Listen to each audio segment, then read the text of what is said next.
In the heart of a magical land called the Whispering Valley, every leaf carried a special light. The flowers glowed softly beneath the moon. Tiny forest spirits floated like golden fireflies, and fairies sparkled as they danced through the air. The valley was famous for its beauty because every creature contributed its own light to the world. But among all the shining beings lived a young fairy named Liri, and unlike everyone else, she could not glow. Liri tried everything she could. Every morning she practiced with the other fairies, flapping her delicate wings and concentrating as hard as possible. The other fairies would burst into dazzling colors of blue, pink, and gold, while Liri remained dim. Sometimes she heard whispers from the others wondering why she was different. Although nobody was truly mean to her, the questions made her feel lonely. Deep inside, Liri began to believe that she did not belong in the valley she loved. One evening, feeling sad and discouraged, Liri flew away from the village. She wandered beyond the bright meadows and entered the forgotten woods, a mysterious forest where few creatures dared to go. The trees were tall and ancient, their branches twisting together like giant shadows. As she carefully made her way through the darkness, she suddenly bumped into a small gnome carrying a glowing lantern. The gnome stumbled backward and crumpled. "Watch! Where you're flying!" His name was Plum, and although he looked grumpy, his eyes were kind. Lily apologized and explained why she had come to the forest. She told him how she could not glow like the other fairies, and how she felt she would never fit in. Ron listened quietly before saying, "Not all light shines from the outside, young fairy. Sometimes the strongest light comes from somewhere much deeper."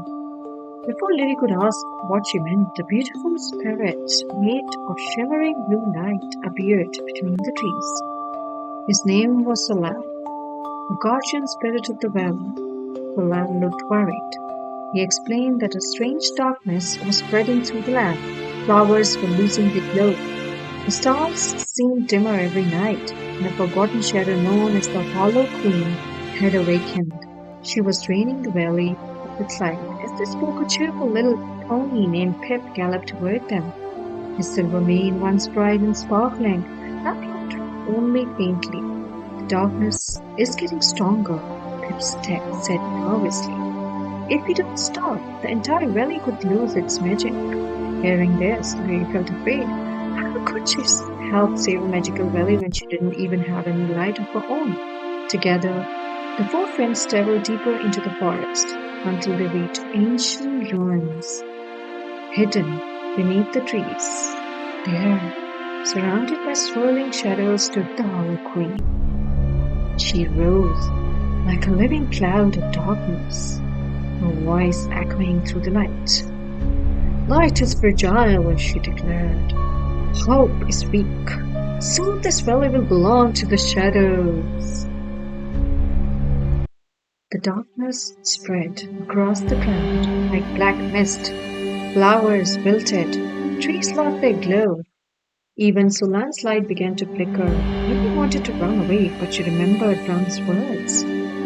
Not all light shines from the outside. Taking a deep breath, she stepped forward despite her fear.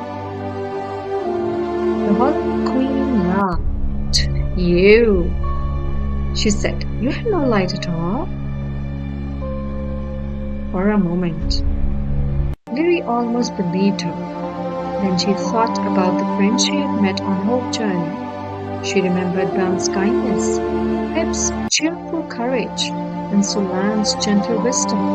She realized that even though she could not glow like the other fairies, she had never stopped caring, hoping, or helping others. And suddenly something warm began to grow inside her heart. A golden light emerged from within her, brighter than anything the valley had ever seen. It was not the light of her wings or magic. It was the light of courage, kindness, and believing in herself. The brilliant glow spread across the rooms, pushing back the darkness. The Hollow Queen cried out as the shadows around her dissolved into the night. In moments, valley began to heal. Flowers bloomed once again. The trees sparkled with life. Tiny spirits danced joyfully through the air, and the darkness shone brighter than before. The darkness was gone.